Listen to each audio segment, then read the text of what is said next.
as well. He joins me live now.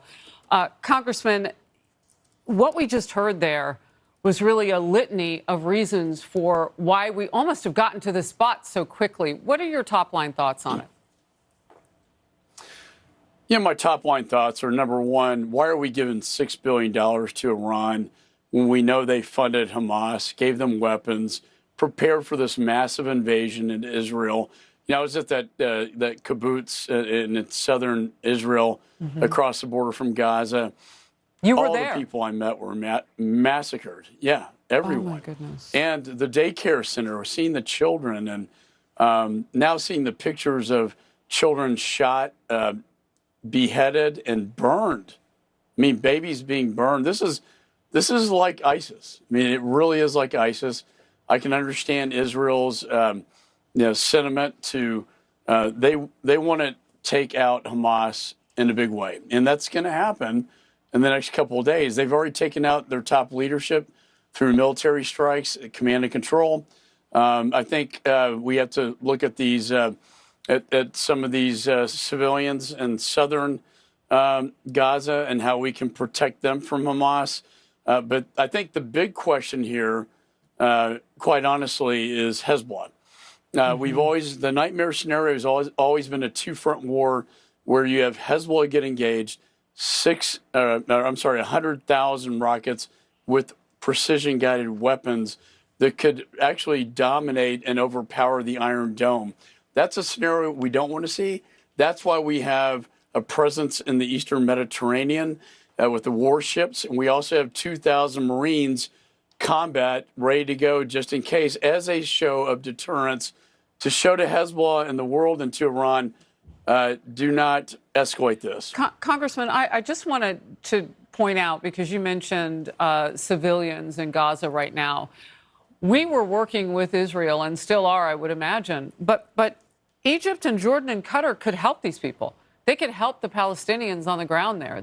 Egypt has taken people before. They could open up the corridor down there to their border, open up their border for that Rafah corridor and let some of those people in. But I pointed out to the audience a reminder that $6 billion in sanctions is parked right now in Qatar. That was an area where Secretary Blinken just went. What role is Qatar playing in all of this? I mean, that's a name, that's a country that we don't talk much about, but that's where that money is now. That's right. And I talked to the ambassador from Qatar yesterday. I said, I'm putting secondary sanctions on this money on your bank, so you cannot put it into Iran. Meanwhile, they are working with the Jordanians, with the Egyptians, and the Saudis. The Saudis are the ones that are going to finance the humanitarian assistance, to these civilians. Now, what's going to happen? I think the president's going to be on Wednesday, be in Israel. Tomorrow. He'll announce, I think, the opening of the Rafah crossing. That's on the southern part of Gaza into Egypt, only for American citizens and foreign nationals and wounded. But it will also open up humanitarian aid. But we want the assurance that Hamas is not going to exploit that. So the World Food Program I talked to, the NGOs, we want to make sure the food and aid goes in, but we want assurances from that part of the world that it's not going to be exploited for military purposes. So, Congressman, I want to remind everybody that you were at the White House just a few days ago, and we showed the outside of the White House. We could not see the inside where you were meeting with President Biden. So I know when you tell us that some of these things are happening, that's because you've talked with President Biden about them.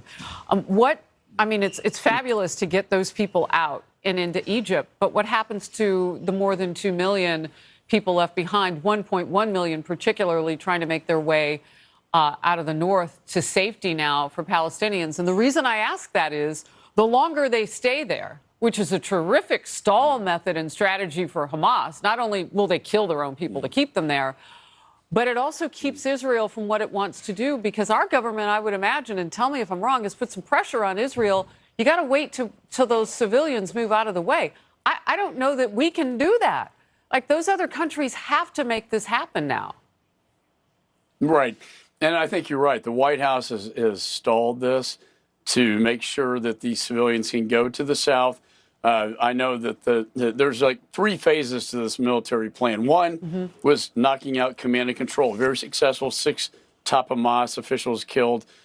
2, the land invasion, house to house, like Fallujah in 2004. Our special operators are training them. 3, a blockade in southern Gaza to protect the civilians from Hamas. You know, their own people are threatened by Hamas. So protecting Hamas, the innocent Palestinians from Hamas. You know, Egypt doesn't want a lot of these Palestinians. I hate to say that. They will take some of them, but we're talking about 1.5 million. So why don't they want them? Is it the number or something else? No, it's a history. It's the history of that country.